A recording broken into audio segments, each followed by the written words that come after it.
beautiful morning to you. Welcome to Business Insight. I'm Alfreda Ambe Bassi. Food is key to survival as it supplies us with nourishment and strength for daily tasks. Against this backdrop, our focus on the show today will be on agriculture and its value chain. In line with the custom of the show, let's feed you first with the major business updates and market trends. Stay tuned.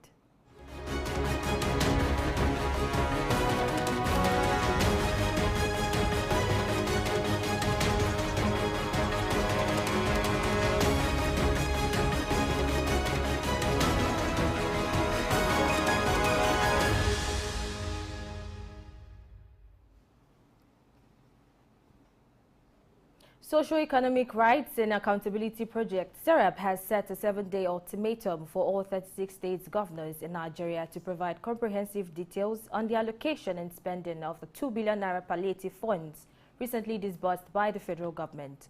These funds were earmarked to address the effects of fuel subsidy removal. SERAP underscores the critical importance of transparency and accountability in the management of these funds to prevent corruption and ensure effective utilization. The organization invokes legal provisions that support the public's right to access information on the expenditure of public resources. President Bola Tinubu is set to meet the UAE authorities during a technical stopover in the Abu Dhabi, UAE, following his departure from New Delhi, India. This meeting is a follow-up to discussions held during a recent visit by the UAE ambassador to the president at the State House in Abuja, aimed at addressing specific bilateral issues. President Tinubu will also leverage the opportunity to advance his investment promotion objectives with high-level authorities in the public and private sectors of the UAE. This comes after a successful investment drive during the G20 summit. The top 10 stockbroking firms in the Nigerian stock market have collectively earned over 18 billion naira in commissions during the first 8 months of 2023. This income was generated from the exchange of 105.611 billion shares with a total value of 1.369 trillion naira. Cardinal Stone Securities, Apt Securities and Stanbic IBTC emerged as the top performing firms, collectively accounting for more than 684 billion naira in value, representing 50% of the total transaction value. This performance is attributed to increased investor confidence, favorable policies, and strong earnings reported by listed companies on the Nigerian Exchange Limited (NGX).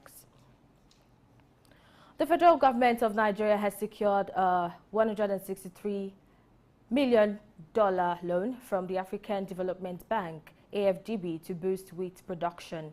This was disclosed by Vice President Kashim Shettima.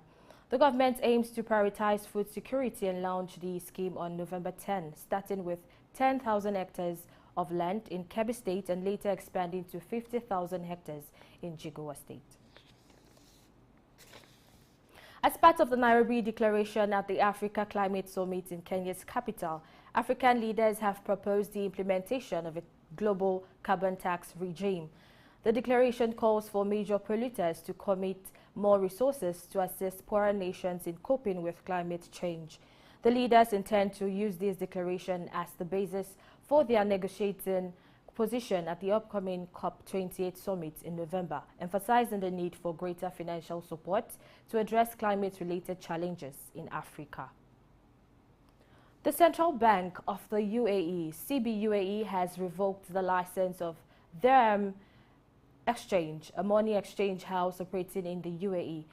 The revocations and cancellations were a result of serious regulatory misconduct detected by the CBUAE, including violations related to anti-money laundering and collusion in evading the central bank's instructions regarding remittance transactions with certain countries. The administrative sanctions were imposed following an appeal procedure, and the CBUAE emphasized the importance of compliance with UAE laws and regulations to maintain the integrity of its financial system. In a significant development, Boeing has secured a major aircraft deal with Vietnam valued at about $7 billion during U.S. President Joe Biden's official visits to Hanoi. While the price of the deal is substantial, it's worth noting that bulk purchases often entail negotiated discounts. Boeing's agreement with Vietnam also includes a separate deal with Vietjet for the sale of 200 of its 737 MAX planes. This strategic move underscores the rapid expansion of the aviation market in Vietnam, rendering it an attractive and flourishing destination for leading aircraft manufacturers. China's Red Cross pledges $200,000 in aid to Moroccan Red Crescent after devastating earthquake. China's Red Cross Society has pledged $200 in humanitarian aid to the Moroccan Red Crescent following a deadly earthquake in Morocco. Chinese President Xi Jinping expressed condolences to Moroccan King Mohammed VI, and Chinese medical workers have been assisting victims in Morocco. The closest medical team from China is in the central Moroccan town of Ben Guerir, and a Chinese doctor was seen delivering a baby right after the earthquake, which claimed more than 2,100 lives, according to Reuters. Updates from the capital, commodities and currency markets are next after this break. Stay tuned.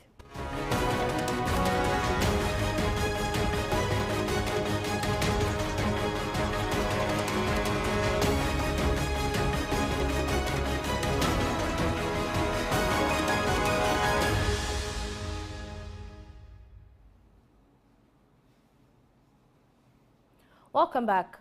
About 483 million shares were traded in 6,660 deals, amounting to a market value of more than 8 billion naira at the Nigerian Stock Exchange on the last day of the just concluded trading week. This data represents a 20% increase in trading volume compared to the previous NGX trading day, although there was an 18% decline in the number of deals. The current market capitalization of the Nigerian Stock Exchange stands at 37.3 trillion naira. 114 equities listed on the NGX were actively traded. The day concluded with 30 gainers and 17 losers. Oando led the gainers with a remarkable 10% increase in its share price, closing at 7.70 naira per share. This was followed by Computer Warehouse Group, Nimeth International Pharma, and Ikeja Hotel.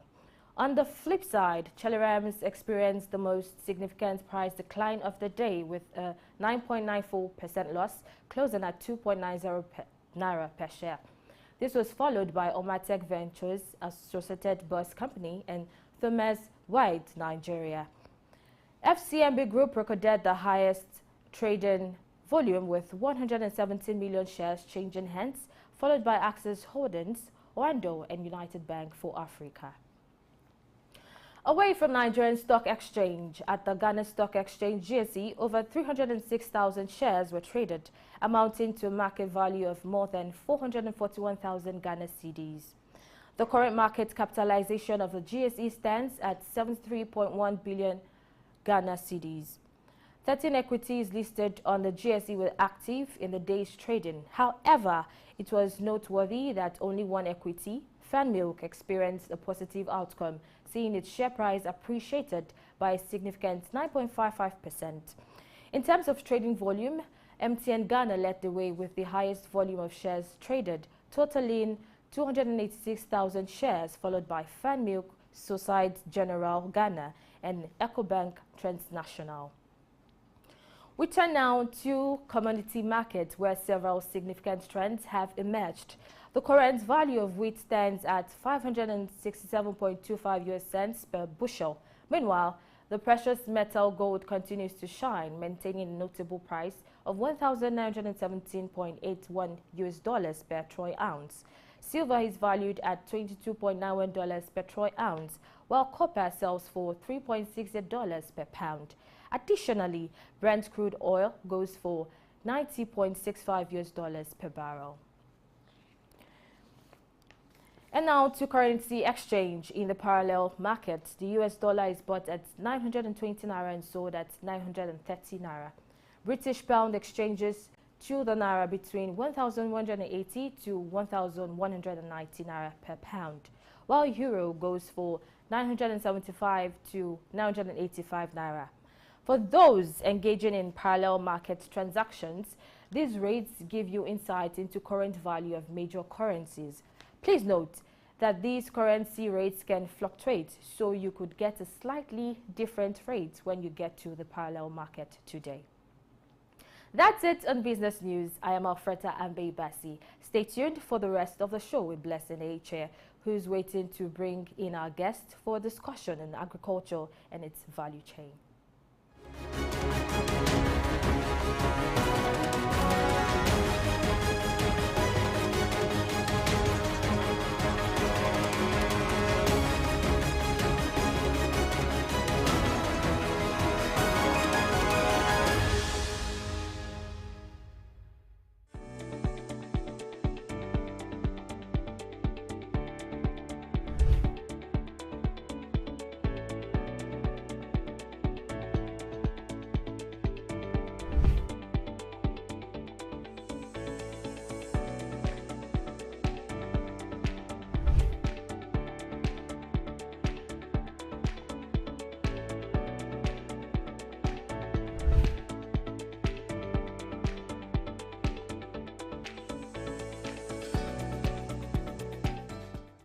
Compassion, paradox, non-polarization.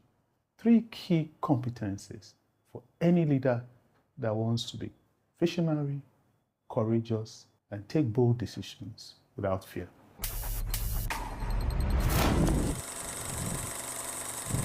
I believe that more than at any point in time, today the world needs visionary, courageous leaders who will not be fearful to take bold decisions. I'm convinced more deeply about this based on the work that I did with the AACSB International. The AACSB is a body that accredits business schools, of which I'm on the advisory board. And we're looking at what are the competences that a leader will need in today's complex world, where you have things like large language models, artificial intelligence, ChatGPT, and all the things that are happening around us. What kind of a leader do we need? How do we equip them in the schools? And 3 areas that we don't seem to touch at all are 1, compassion, paradox, and non-polarization. Let me expatiate on each of these ones. The typical leader is painted as Superman, macho, don't show any emotion, get it done. Sometimes the team member that you're leading, they need to know that you are there for them. They need to know that you have their back. Maybe you've been performing historically very well, but you've fallen onto some personal difficulties. It could be marital, it could be health or whatever. And at that point in your low ebb, you don't need someone trampling on you and making you feel less of yourself. At this point in time, you need in your leader a shoulder on which you can cry on, a listening ear, a voice that says, don't worry, I've got you. Compassion, never taught in any school.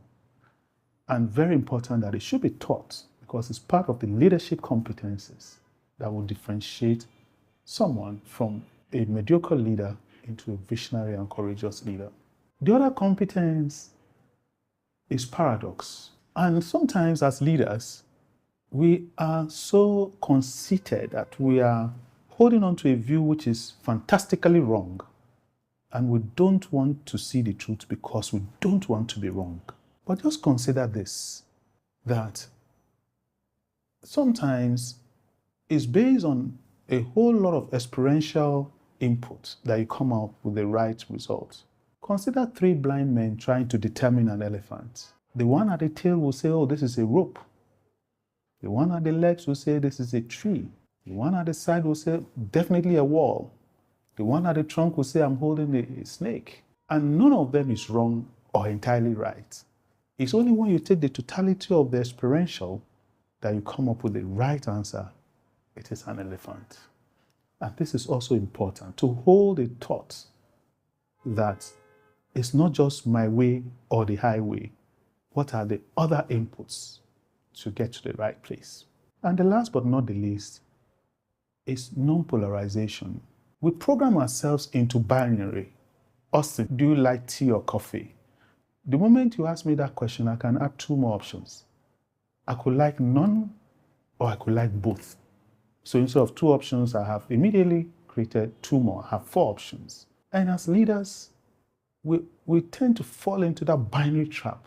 This is the correct one, this is the wrong one. But let me give you an example. If you write the figure 6, I see 6, and I say this is 6. Ronald sees a 9 because he's standing ahead of the 6, and he says this is a 9. And we trade blows, and we call each other names, and we call each other liars. But if I go on to Ronald's side, I'll see that what he's seeing is a 9. And if he comes over to my side, he'll see that what I'm seeing is a 6. So it's not binary. We shouldn't have polarization. Rather, we should strive to see things from the other person's perspective. The best example to illustrate this is little Mary that is being taught mathematics at school. And the teacher says to Mary, if I give you 2 apples and I give you 2 more apples, how many apples do you have? Mary says, I will have 5 apples. Teacher is very annoyed. Mary, you are thick. We went through this several times yesterday. If I give you 2 apples and I give you 2 more apples, how many apples will you have? If the teacher had asked Mary, why do you say 5? Mary would have told the teacher, because my mom packed 1 apple for me in my bag. So if you give me 2 apples and 2 more, plus the 1 in my bag, I will have 5 apples. Think about it. Compassion, paradox, non-polarization. 3 key competencies for any leader that wants to be visionary, courageous, and take bold decisions without fear.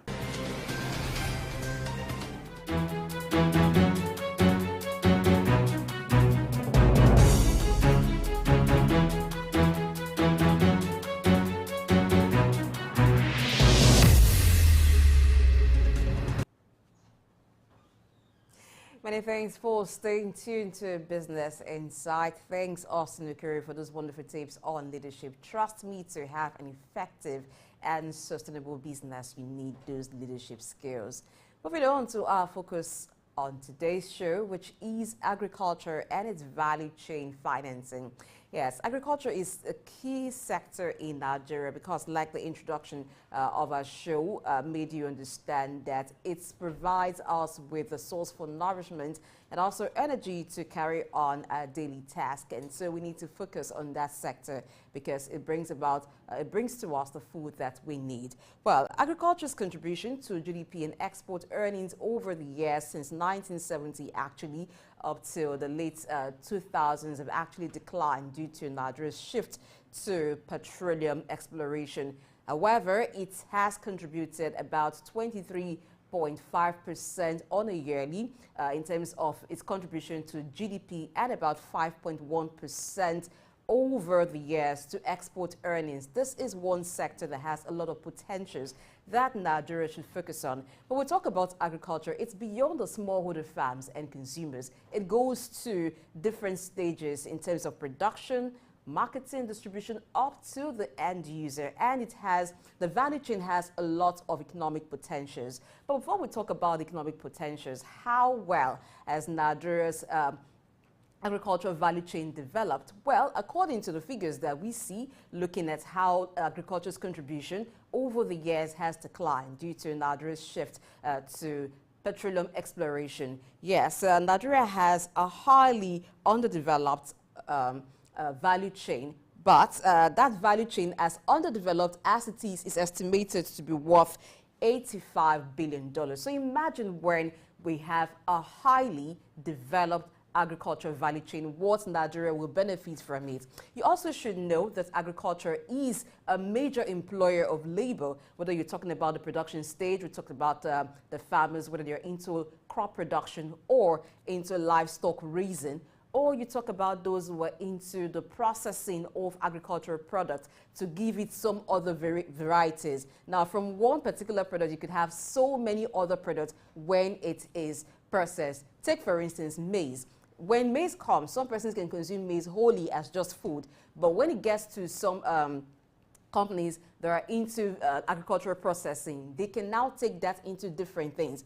That's where you can get cornflakes, you can get different food even for babies. So you can even get some materials for it that you can use to feed other livestock. So it can serve even as feed for certain livestock. That's for you to understand what the processing can benefit when it gets into the production companies who will now break it into different users. So as underdeveloped as the value chain is, yet that sector is worth $85 billion. We're not talking naira now, so I'll leave you to do the math. When you convert, what would you get? So when we look at that and how we should develop it, we'll see that it has enough gains. But like I was talking about the challenges earlier, what are some of the challenges that has hindered the gains or Nigeria harnessing or fully enjoying the gains from agriculture? Some of it, we could talk about paucity of resources. Yeah,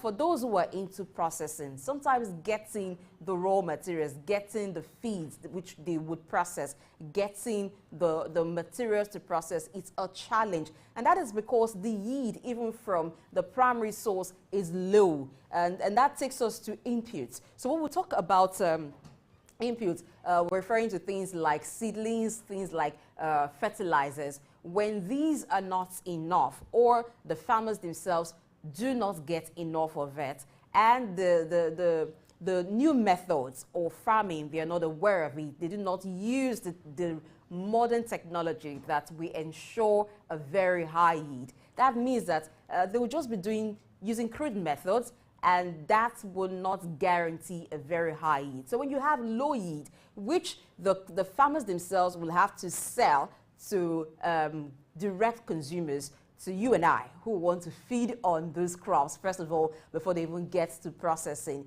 it means that that part of the value chain that handles processing on their own will have very low materials to work with, or very low inputs for them to work with. So automatically, it also translates into low production of the processed byproducts.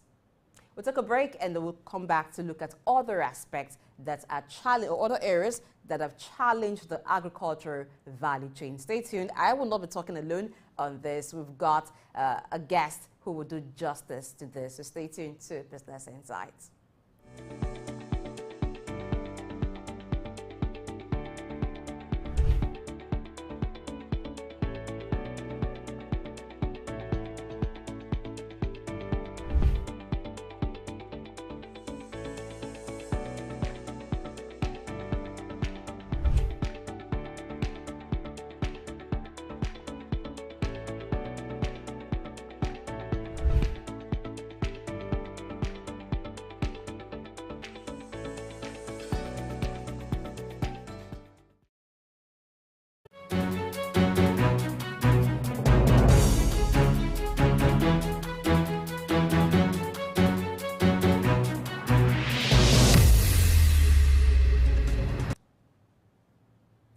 Many thanks for being there. Yes, like I said, we have a guest who will be doing justice to the issue of agriculture and its value chain financing. Dr. Francis Musa Damboyi, who is a psychometric profiler, is joining us via Zoom on the discussion today. Good morning, sir.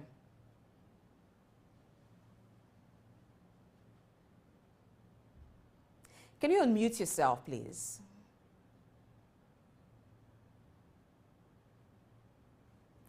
Good morning, sir. So let's take a look at agriculture and its contribution to Nigeria's GDP over the years, how it has been, where can we take it to before we delve into the value chain?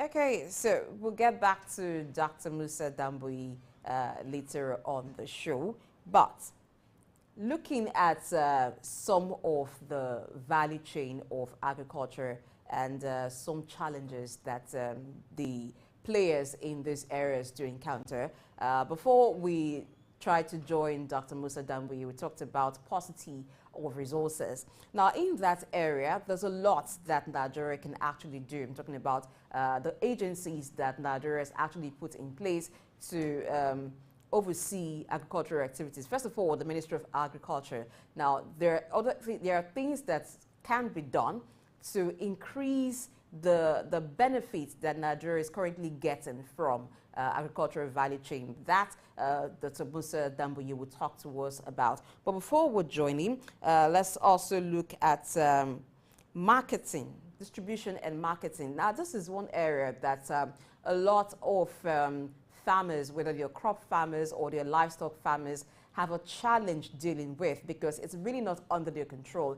Talking about access roads, some of the roads leading to the farms or connecting farms and markets, sometimes we find that they are in deplorable condition. Now, a survey was done some time ago in Kwara State looking at the ease of conveying goods, conveying products from farms to markets, and it was seen that it takes quite a lot of time because the roads sometimes are in deplorable condition, and that results to some of the products perishing before they even get to the market. Now, the conditions that were seen in Kwara State is something that you would find in most parts of Nigeria. So access to markets is one issue, and this is where we would need, or perhaps the farmers themselves would even need processing companies to be sited very close to them, and as well as the government tries to fix some of those roads. So instead of having some of the products perishing on their way to the market,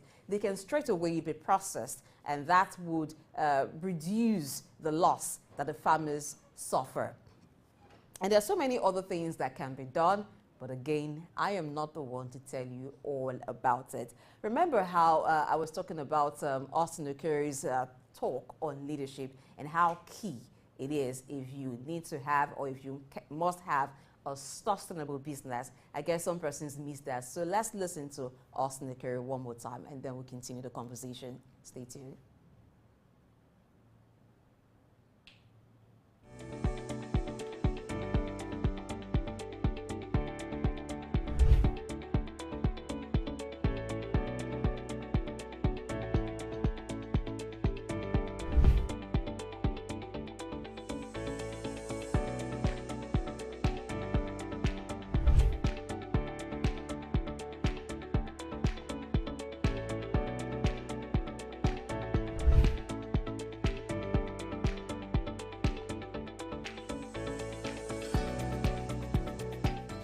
Compassion, paradox, non-polarization. 3 key competencies for any leader that wants to be visionary, courageous, and take bold decisions without fear.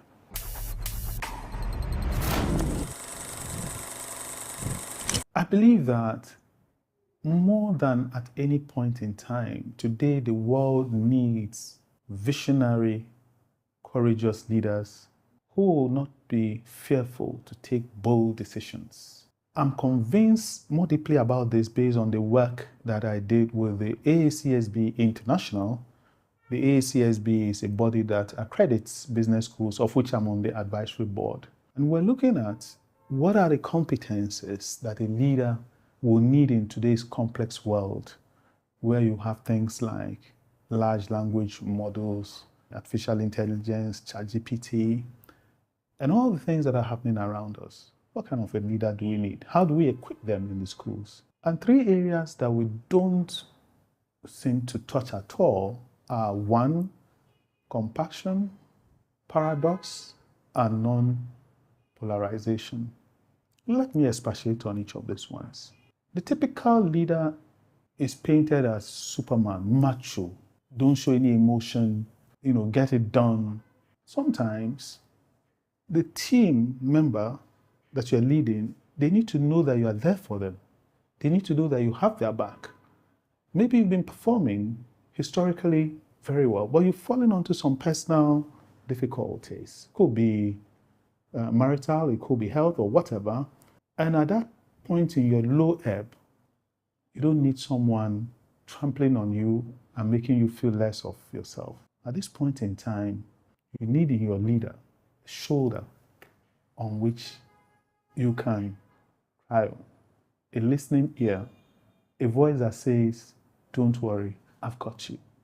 Compassion, never taught in any school.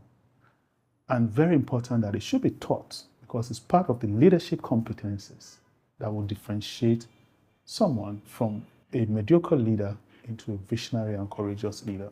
The other competence is paradox. And sometimes as leaders, we are so conceited that we are holding on to a view which is fantastically wrong. And we don't want to see the truth because we don't want to be wrong.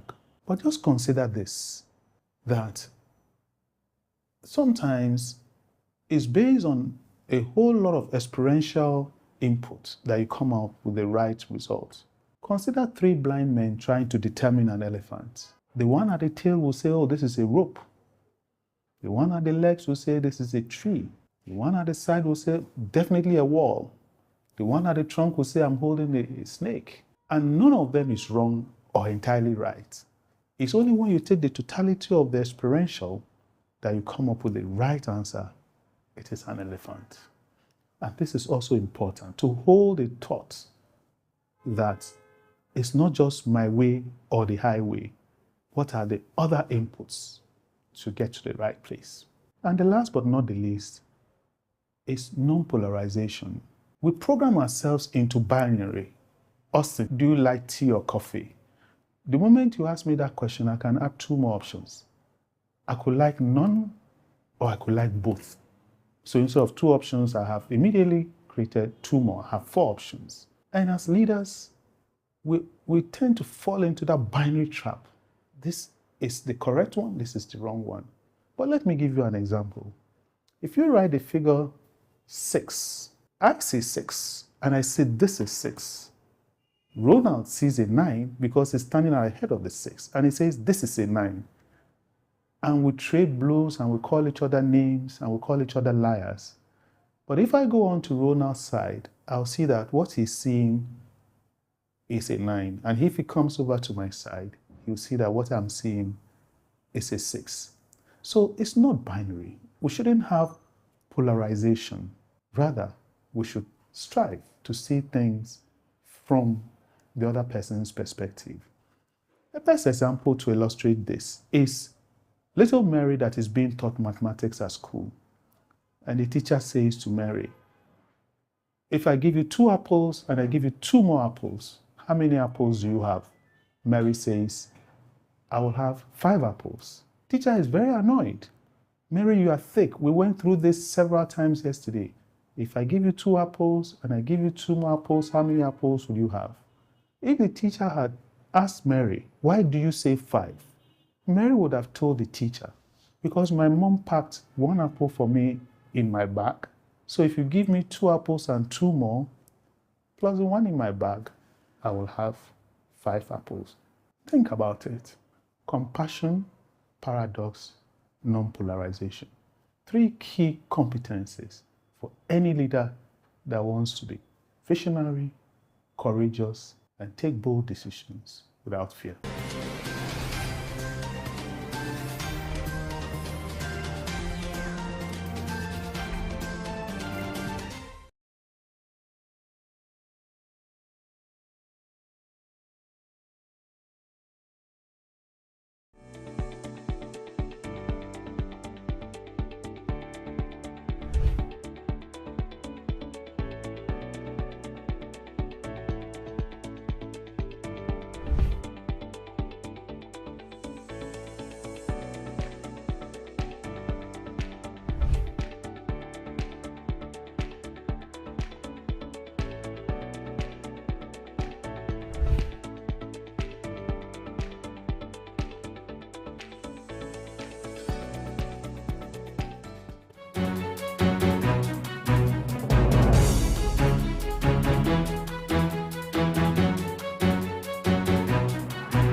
Thank you very much, Austin Okere. I do hope you wrote those things down. Trust me, you'll find them helpful someday, sometime.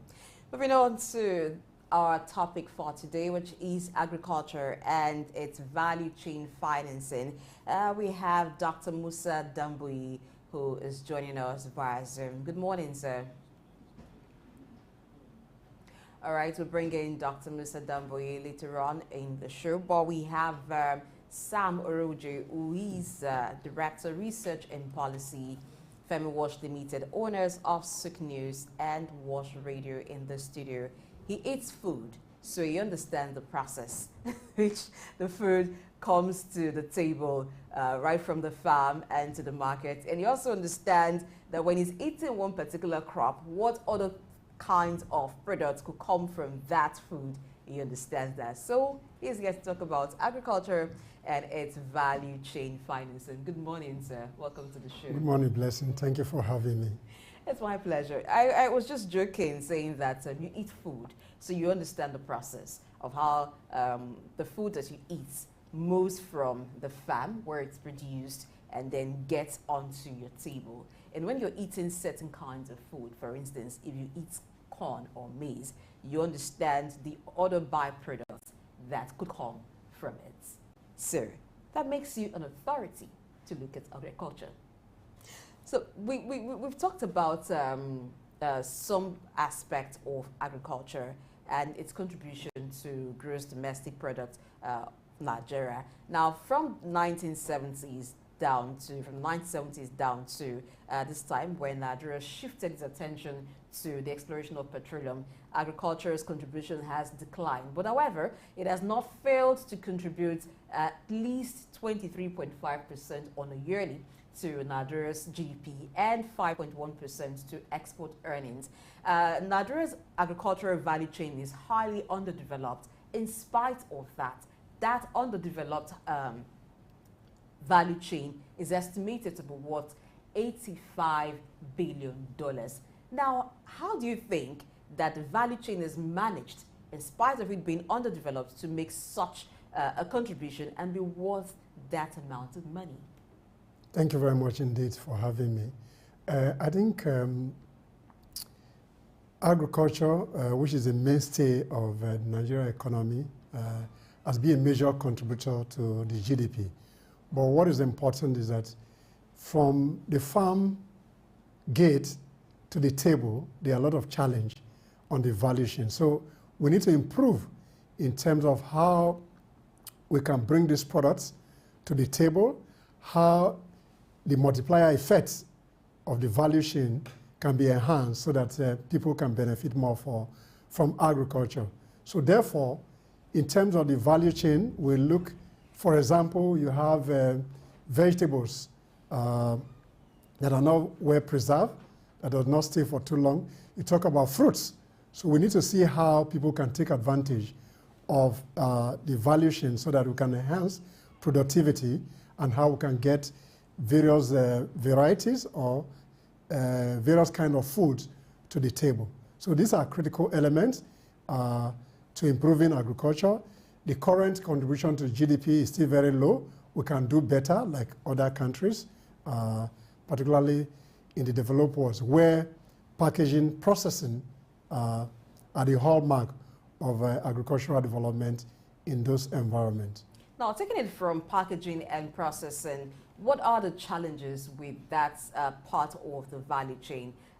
For some may think perhaps it's the technology, but is it just about technology? What are the challenges to having that part of the chain very, very robust? I think it's more of investment. I think we need more people to invest in terms of processing, in terms of packaging, so that the benefit from the people who are farmers will improve tremendously. So one of the challenges is investment in that sector. Then we need the government as well to invest in that sector so that we can improve on processing and packaging to enhance the final outcome from the value chain. On the other hand, we equally need technology to enhance productivity in terms of processing, in terms of getting the products to the market. Okay, still looking at processing. Now, when we look at some products, sometimes it seemed like there is some wastage in the way some products are processed. Maybe the processor just wants to take one aspect of it and the other part of it just goes. Do we need research here to enable those who are into processing know exactly all of the product that can come from one particular crop, for instance, or animal, so that there is no wastage? Every part of that crop is utilized. Every part of that animal is utilized. If it is not for human consumption directly, it could be for even consumption of other animals or used as inputs for plants, maybe as fertilizer in some area. So what's the way to go there? I think critically is that research is there. The message or the conversation is how do we deploy research data so that we can enhance the delivery of the product. Research are currently there, but then we must provide the requisite education for people to know that there should not be wastage in the value chain. Therefore, people must invest in that sector to improve on the deliverable that come from those sectors. On the other hand, what is key is that we have extension officers that need to educate people more on the various aspects of the products so that people can take advantage, so that we avoid wastage in that sector. I think we're going to dwell on processing a lot more. Let's look at it having sufficient processed product. Some time ago, when the poultry farmers were threatening to go on a strike because they weren't getting poultry feed at cheap rate or at a rate that is good enough for their business, they also complained of the low quality of the poultry feed that they were having. Now, this is something that the processing value chain of agriculture handles. And we find that a lot of times when it comes to things like this, feeds for animals, they're mostly imported. How do we shore up production to be sufficient? No, I think for feed production, I think we have adequate items. Maize, that is a major component for the production of feed, is adequate. Maybe what you're talking about is the additive that is added to the maize for the feeds.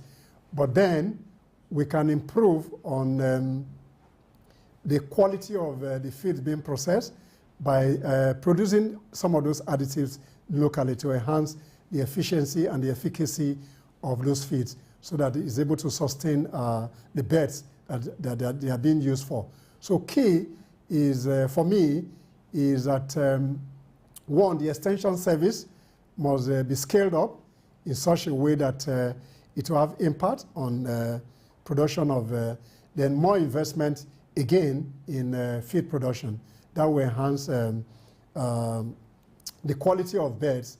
Therefore, more investors should be brought into the net in terms of that sector. Talking about investment, to invest you must have money. So how can those investors have access to funds? Because some of them are already in the business, but they may want to expand or they would like to expand. And some others, maybe with the knowledge, would want to get into the agricultural sector.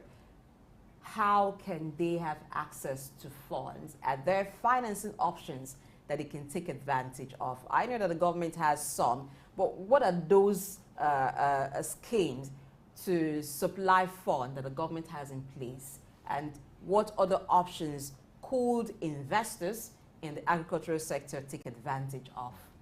You have there's a financial option that is available from the Agricultural Development Bank that have credits, open credits to farmers. You have the CBN Agro Borrowers Fund that was there for people to access to improve on their farming requirement.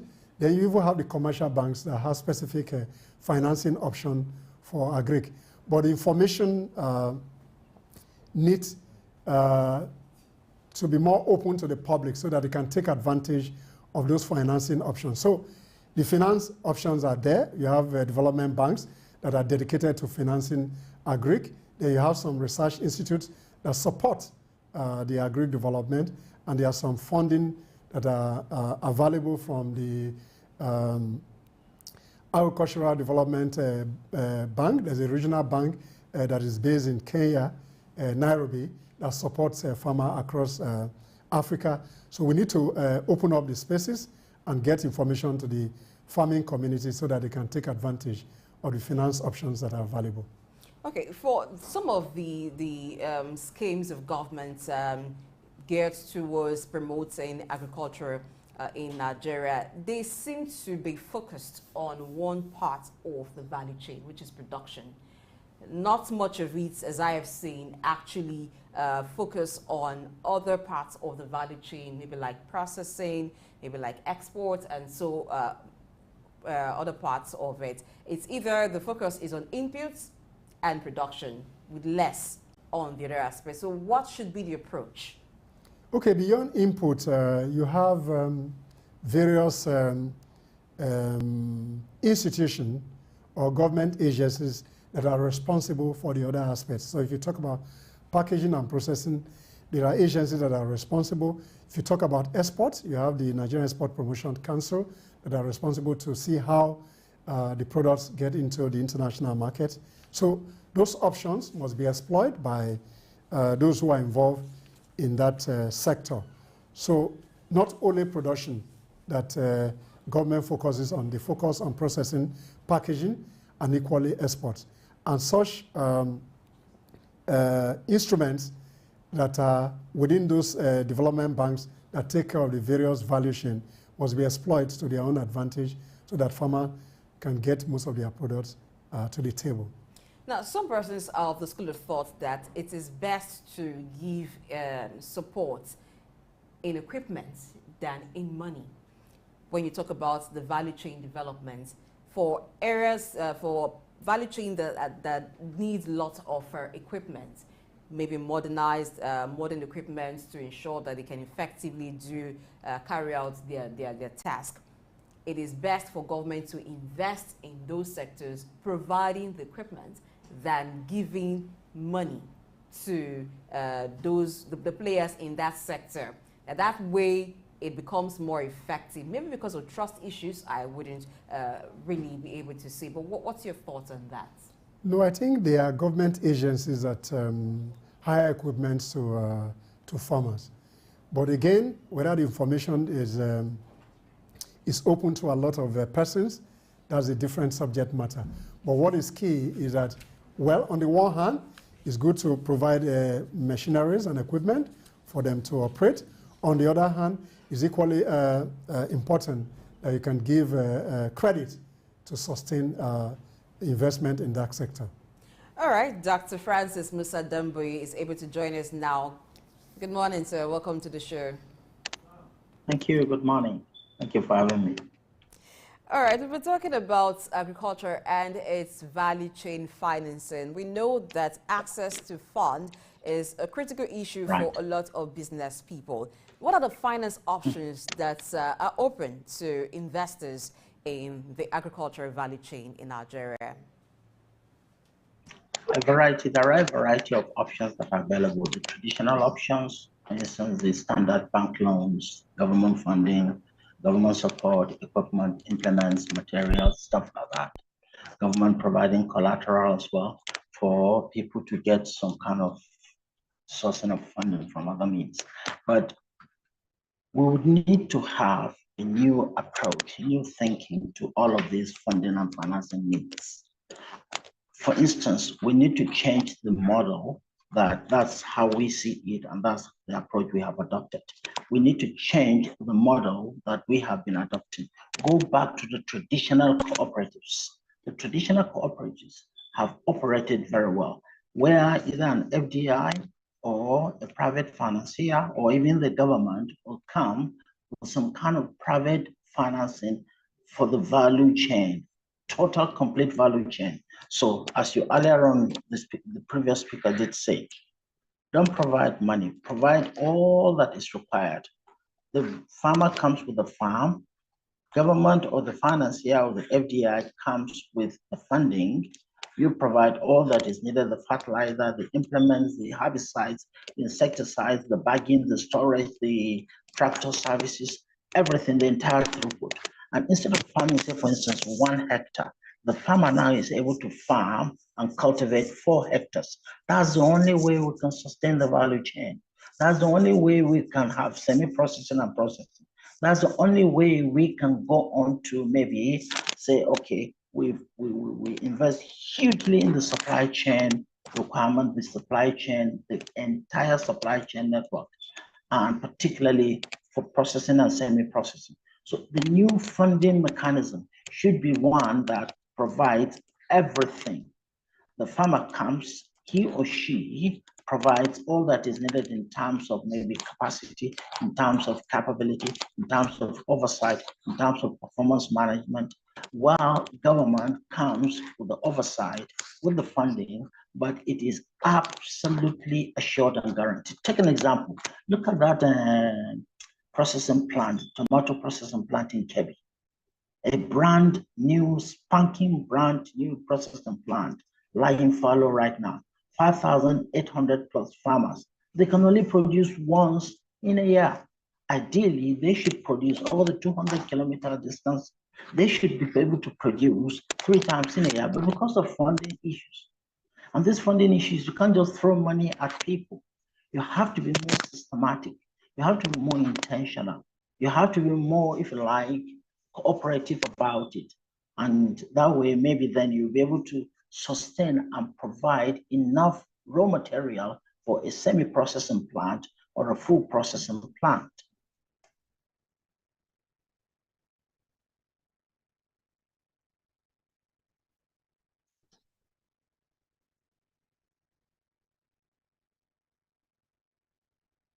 Hello?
Apologies for the interruption. Moving down to a discussion with Dr. Francis Musa Dambuye, who is a psychometric profiler, talking to us about alternate options, finance options for agriculture value chain in Nigeria.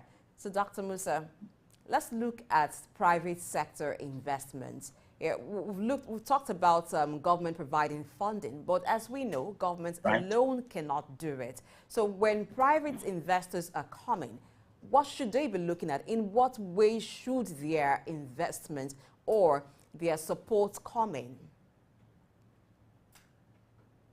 Yes, as a matter of fact, it should only be the enabling environment should be set by government, but a lot of the funding should come from the private sector. Now, there is a partnership, sort of. It's a kind of a cooperation whereby both principals, both parties ensure that the entire value chain is provided for.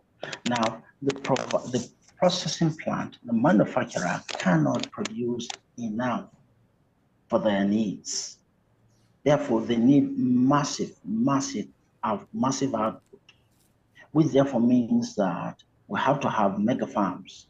Problem with that is we don't have what it takes now to have mega farms that will sustain output and productivity. So it's a partnership between the farmer and the foreign direct investor, the financier, so as to provide the needed quantities that will be able to fuel the manufacturing organizations. And therefore, that's why we normally subscribe to the Ubuntu type concept, the cooperative type concept, where you have associations, and instead of a farmer farming, like I said earlier on, 1 hectare, he or she farms 4 hectares because of the massive support he is getting, the funding, the material, the equipment, the implements, everything that is needed in the throughput. He or she gets it, including bagging, including storage, including purchases. And it is purchased, his produce are purchased at market value. That way, then everyone benefits. It's a win-win-win situation. Government wins, the farmer wins, the foreign direct investor wins, and the processing plant and manufacturing plants also win.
Thanks for staying with us on Business Insight. So looking at agriculture and its value chain, we still have some issues to look at before we call it a wrap on today's edition of the show. And Dr. Francis Musa Damboye is still very much with us on the show. So Dr. Francis, when we look at the intervention policies of governments towards agriculture, we find that some of them, or a lot of them, are geared towards supporting inputs and production. So what should be the focus now of the agricultural development banks and the policy interventions of government towards the agricultural value chain? Not just one part, but all of it. Absolutely, absolutely. We should not be looking at only, say, producing raw material. Okay, it is great to produce raw material, but we need to also increase output fourfold. Take cassava as an example. The moment you begin to do starch processing, the processing of cassava into industrial starch, Gari, a penta will be 6,000, 7,000 naira, guarantee you that, because there's not enough output yet. So the banks, the financiers, including government and foreign direct investors and private investors, they should massively think of supporting the farmer where they are to producing far more fourfold output in production. And with that, therefore, then support also is needed for semi-processing. When we say cassava, when we say even simple things like chicken, when we say things like ginger, when we say things like any root crop or tuber, Worst of all, the horticulture, the vegetables that we throw away, literally half of which is wasted. What we need is semi-processing and processing plants, downstream like, if you like, and they will then process that. But they cannot, one cannot go into those investments, massive investments, if there is no supply. Once they raise the supply, then obviously somebody will be able to process it. But he or she needs stability, consistency of that supply. Because at the end of the day, they cannot just set up, say, a 20 billion naira factory like the one I said earlier on in Kebbi, and you don't have the supply of tomato and vegetables. Or you start an industrial processing plant, industrial starch processing plant, and you don't have enough cassava, the right kind of cassava. So there's a need for subculture labs, there's a need for government policies, there's a need for infrastructure, there's a need for the logistics, the supply chain, there's a need for warehousing, there's a need for a variety of capable persons, and of course, partners outside. All of that, financiers, funding bodies will be able to play significant roles in all of this. Okay, quickly in 1 minute, can you tell us what the prospect looks like for the agricultural value chain of Nigeria? Stunning, incredible. It's the only way forward. We don't have any other way to massively increase our GDP. As a matter of fact, if let's say, for instance, as an example, oil has a limited shelf life. That is, by that I mean, a time will come that oil will be finishing or will be diminishing. Now, agriculture can give us, as it is today, 5 times, a minimum of 5 times the current output. It can contribute to the GDP. When I say chicken, what do I mean? There are 35, minimum of 35 different products. I'm not saying the value chain. Value chain, you're taking it to about 70 beneficiaries, direct beneficiaries. When I say a cow, it's 65 different products. When I say granules, when I say cassava, cassava alone will provide far more greater yield, far more greater value, far more greater addition to the GDP than rice. And we live in this sense. Agriculture, the agro-allied sector is so massive. If we exploit the entire value chain, we make sure that the supply chain is there, we make sure that logistics is there, we make sure that semi-processing plants are there, full processing plants are there, we make sure that packaging plants are there, water is available, energy is available, as well as the waste disposal. Can you imagine the waste that you would have only on, say, processing 500,000 broilers per day in an abattoir? Proper food processing abattoir. Can you imagine the value chain, the benefits, the number of people that will be employed, the revenue to government, the quantity, the quality of life, the improved lifestyle, self-sufficiency, the pride we will have, how constructive that will be, the speed at which development will take place, the innovation, the creativity, the technology that follows suit. It is massive, it's unquantifiable, and we are neglecting it for now. That would provide 3-4 times more than what crude oil is generating at the moment if we exploit the industry as it should. Okay, let's look at the international markets.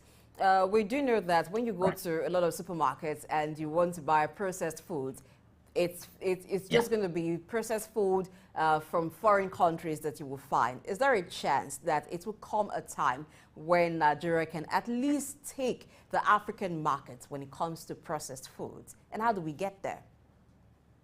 It's not a chance, it's a certainty. It's inevitable, it has to come. You see, one of the things is that we have organic foods in Nigeria. Okay, we have the GMOs and all the processed foods, correct?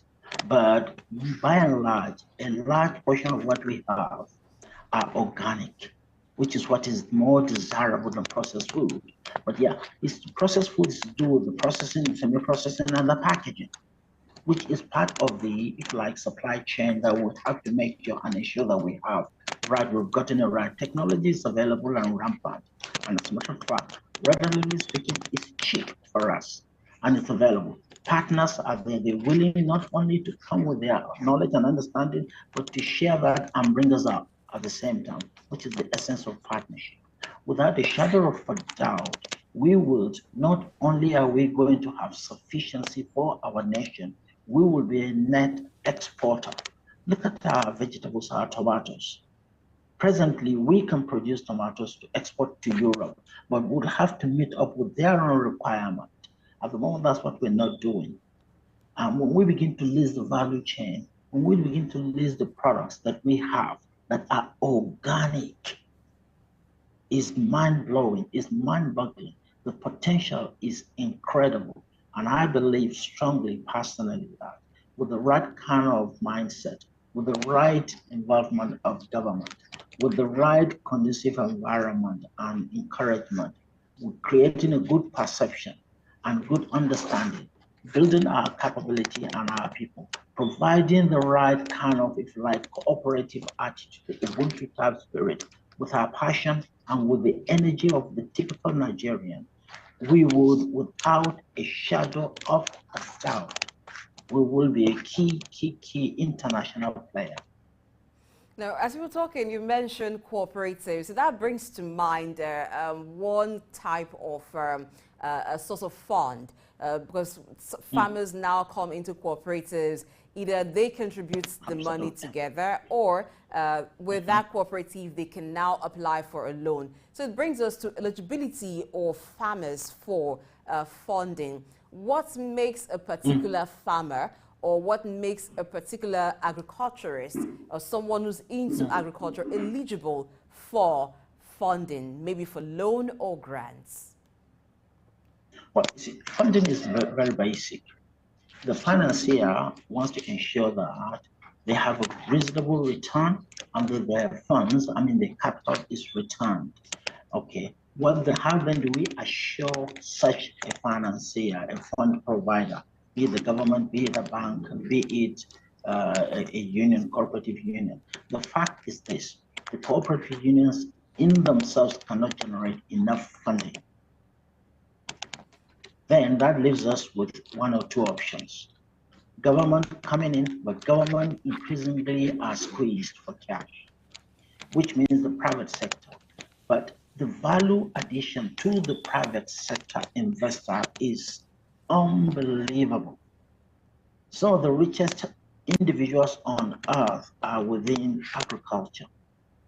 There is no way somebody goes into agriculture, finances agriculture, oversees the entire value chain and throughput that they would lose. At the very least, you will make fourfold, 400% return on your investments. Whatever it is, all the financial modules, the finance people will tell us, the IRR, the net present values and whatnot, show a very short-term return. 2 to 3 years, you will have massive returns. And at the same time, you still have this equipment, material, knowledge, expertise, people, process and plants that you can now continue to leverage on for the next 10 more years. The value addition is, and the benefit, one does not need any convincing. I just honestly cannot understand why wealthy Nigerians are not fully gone into agriculture. Agriculture is the future. Agriculture is the place where you hardly lose. There are risks, we know, we understand. We've identified the risks, 223 odd different kinds of risks, all of which can be managed, all of which we have oversight over, all of which we can control, the implementation and control measures, because the future, whether we like it or not, is still fluid. And we need to encourage the private sector. We have hundreds and hundreds of billionaires in Nigeria. Why aren't they going into agriculture? Why aren't they having the confidence to finance and fund it? Our diaspora outside, they can come together, raise foreign currency, send them back home to these associations, make sure that there are clear oversight and control measures, and with people expertise here in Nigeria, we will be able to provide, if you like, those assurances, the peace of mind that they need in order to be able to at least have a healthy return on their investment. Thank you very much, Dr. Musa Damboyi, for being with us on the show. Appreciate your contribution, and it is hoped that the private sector has heard all you said today. Even those in diaspora looking for where to invest, they now know that agriculture is one place to invest because the value is just endless. It's limitless. There's so much it can do for us. So thank you again for being on the show. And before we go, I must say thank you to Mr. Sam Arujo, who's been on the show as well, talking to us about agriculture and its value chain. We've looked at the financing option, we've looked at the prospects, we've looked at the challenges and how well Nigeria, talking about Nigerian government and even private investors, can take advantage of this very critical sector to enhance the economy and, of course, bring about development. Thank you so much. Thank you for having me. That's been the show today. Business Insight comes your way tomorrow again at 10 a.m. Do enjoy your day. I am Blessing Aichi.